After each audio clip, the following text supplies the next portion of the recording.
Pourquoi les États-Unis devraient-ils se soucier de Taïwan? Les États-Unis défendront-ils l'île si Pékin décide de l'envahir? Des experts expliquent que la sécurité de Taïwan a beaucoup à voir avec la sécurité des Américains. Et Pékin a discrètement pris le contrôle des fournisseurs d'énergie dans le monde. Mais que se cache-t-il derrière sa liste d'achats? Nous l'expliquons à l'occasion d'un reportage spécial. Bienvenue dans Regard sur la Chine, je suis Vladimir Mitens. Taïwan fait souvent l'objet de l'actualité, mais pourquoi les États-Unis devraient-ils s'intéresser à cette île asiatique? Et pourquoi l'Occident devrait-il prendre sa défense si la Chine décide d'envahir Taïwan?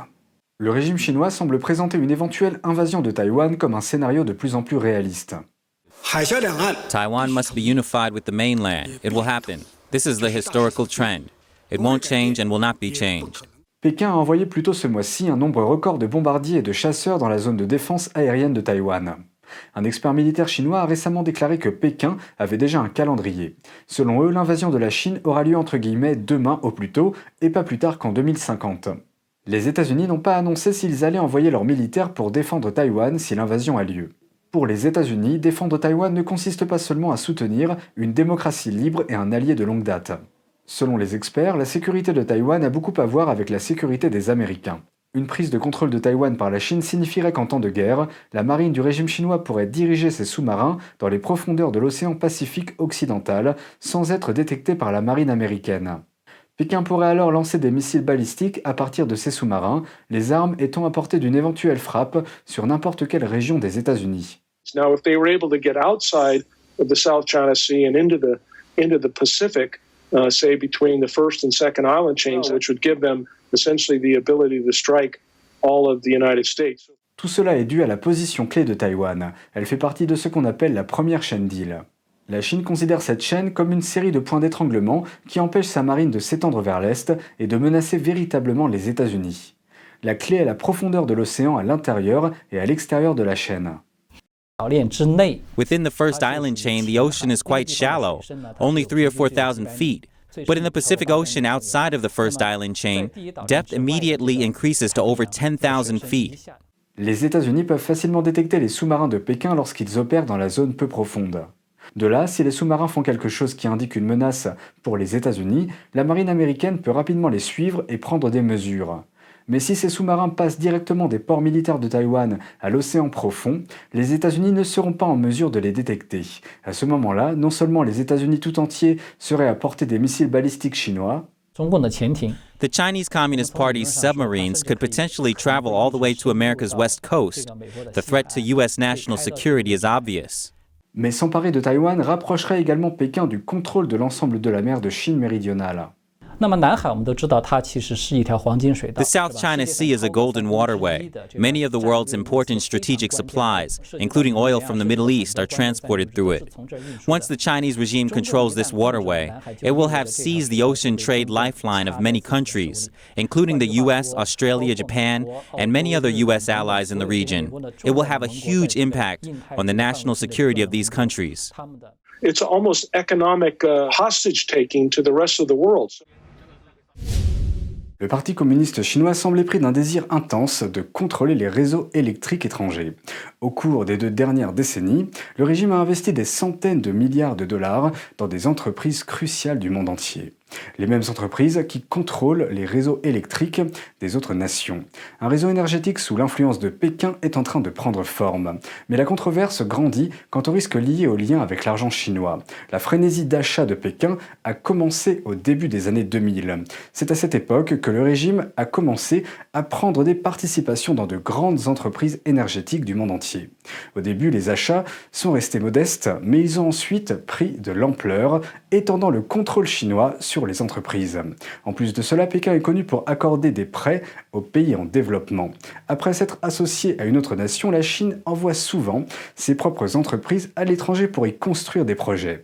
Cela renforce également son influence à l'étranger. Pour construire son réseau énergétique, le Parti communiste chinois, ou PCC, s'est appuyé sur une poignée de sociétés d'État. Les plus importantes sont la State Grid Corporation of China, China Southern Power Grid et la Three Gorges Corporation. Parmi elles, la State Grid Corporation est la plus puissante.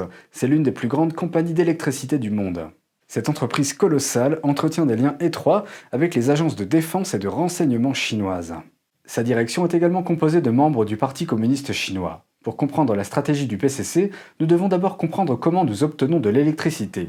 Tout d'abord, les centrales électriques produisent de l'électricité. Les lignes de transmission la transportent ensuite vers différentes régions.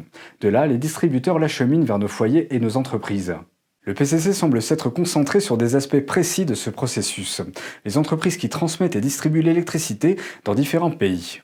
Il existe plusieurs exemples. En Asie du Sud-Est, la société chinoise State Grid possède une participation de 40% dans la NGCP. C'est la société qui exploite les lignes électriques aux Philippines. Elle dessert près de 80% des foyers du pays. En Amérique du Sud, State Grid contrôle plus de la moitié du marché de l'électricité au Chili. Elle semble avoir ciblé les plus grands distributeurs d'électricité du pays en rachetant complètement l'un d'entre eux et en achetant plus de 95% des parts d'un autre. Mais cela ne s'arrête pas là, une autre entreprise chinoise détient également une participation de 30% dans le plus grand réseau de transport d'électricité du Chili. La quasi-totalité du pays dépend de son service. Au Brésil, le distributeur d'électricité CPFL contrôle 14% du marché brésilien de l'électricité. 80% de ses parts appartiennent à State Grid. En plus de cela, Pékin possède également 12 distributeurs plus petits. Les entreprises chinoises sont également très présentes sur le marché européen de l'électricité. En Italie, le réseau électrique national du pays est contrôlé par une société holding. State Grid a acquis une participation dans cette société en 2014 et en détient désormais plus de 30%. Au Portugal, la société chinoise Three Gorges Corporation est le principal actionnaire d'EDP, le plus grand producteur et distributeur d'électricité du pays. Three Gorges a ensuite essayé d'absorber le reste des parts de la société, mais sans succès. En outre, State Grid détient une participation de 25% dans l'opérateur du réseau électrique portugais appelé REN. Les entreprises d'État chinoises sont également présentes à Malte, au Luxembourg et en Grèce. La progression de Pékin sur le marché occidental de l'énergie suscite désormais des inquiétudes. Au Royaume-Uni, un projet de construction conjoint suscite la controverse. La Chine a participé à la construction d'une grande centrale nucléaire. Les experts en sécurité préviennent que la partie chinoise pourrait construire des portes dérobées dans les systèmes informatiques de la centrale. Celle-ci pourrait permettre à Pékin d'arrêter la production d'énergie de la Grande-Bretagne selon sa volonté. Et il n'y a pas que la Grande-Bretagne. Une session du Sénat aux Philippines a révélé des préoccupations similaires de la part de certains législateurs. Ils affirment que Pékin pourrait potentiellement couper le réseau électrique du pays à distance. En Belgique et en Allemagne, les autorités ont bloqué les offres chinoises pour des participations dans de grandes compagnies d'électricité, invoquant des problèmes de sécurité nationale. En Australie, State Grid détient désormais plus de 40% des parts de la compagnie d'électricité Electranet. Il s'agit du seul opérateur de transport d'électricité dans le sud de l'Australie. State Grid a également tenté d'acquérir une participation dans le plus grand réseau énergétique d'Australie, Ausgrid. Mais le trésorier de l'époque, Scott Morrison, a bloqué l'opération, affirmant qu'elle était contraire aux intérêts nationaux du pays. Selon un analyste des affaires chinoises, le risque lié à l'argent chinois vient de l'ambition de Pékin de diriger l'ordre mondial. En ce qui concerne cet objectif, The Chinese Communist Party has no bottom line. Among its strategies is one called unrestricted warfare, which means the party can use any person, investment strategy, or technology within its control to achieve its purposes. It has no legal or moral bottom line. Selon Chin, le régime peut utiliser et même armer ses entreprises nationales en toute discrétion et sans avertissement. Si une entreprise chinoise détient une participation importante dans une société de réseau électrique, elle a alors son mot à dire pour les grandes décisions.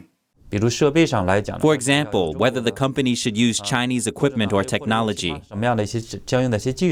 Il ajoute que cela pourrait également donner à la Chine un accès indirect au réseau électrique de cette société. Outre la grande portée du régime chinois, il existe un autre problème. Pékin porte derrière lui une histoire d'agressivité, en particulier envers toute critique perçue.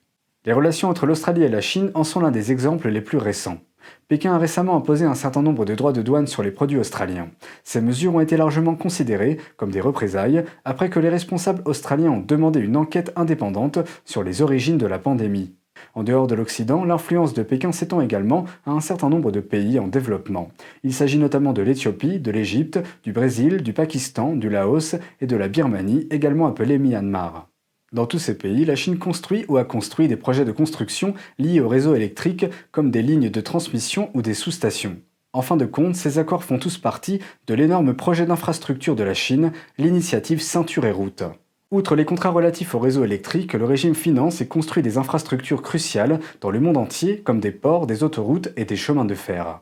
Les détracteurs de ce programme estiment qu'il s'agit d'un moyen pour Pékin de gagner en influence sur les lignes de vie des autres pays, et par ce biais, il construit lentement son influence pour contrer l'Occident. Le déplacement de l'ordre mondial, des démocraties occidentales vers son propre contrôle totalitaire communiste, semble être la motivation derrière la longue liste d'achats du régime chinois. Et c'est tout pour aujourd'hui, merci d'avoir suivi Regard sur la Chine. Je vous rappelle que nous disposons d'une nouvelle chaîne d'actualité sur internet, NTD Actualité. Je vous invite à vous y abonner pour regarder les news. On se retrouve demain pour une nouvelle émission, prenez soin de vous et à bientôt.